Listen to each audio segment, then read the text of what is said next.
this is Ryan Hoff with your AIC Legislative Minute for March 28th, 2025, sponsored by Lau Associates. In every legislative session, there comes a week in which some legislation meets the end of the road. These are often issues that generate a lot of discussion, but at the end of the day, either can't get to agreement on policy issues or enough opposition has arisen to sideline a bill. This week was the end of the road for a couple issues that AIC has been working on this session. House Bill 1312 on public notice and Senate Bill 126 on annexation. House Bill 1312 would have allowed state and local governments to use a statewide public notice website to post all the public notice that currently has to be published in newspapers.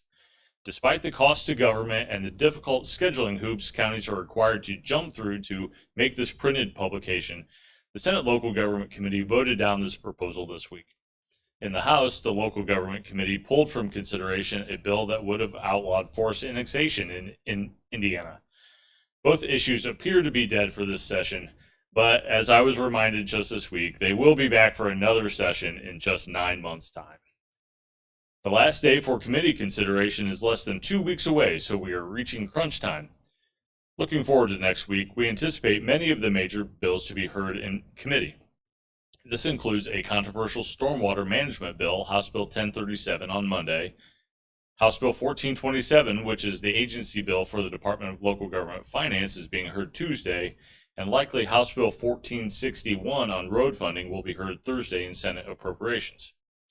Speaking of House Bill 1461, it was amended this week to direct some of the funding that currently goes into community crossings grants to be distributed by formula instead.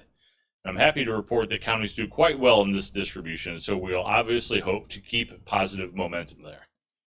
We may also see action on both Senate Bill 1's property tax reform and the state budget next week as well. In the meantime, bills that have already been approved by both chambers are making their way either to the governor's desk for signature or to conference committees where final language of bills will be ironed out. Keep up the good work in reaching out to legislators on all these bills.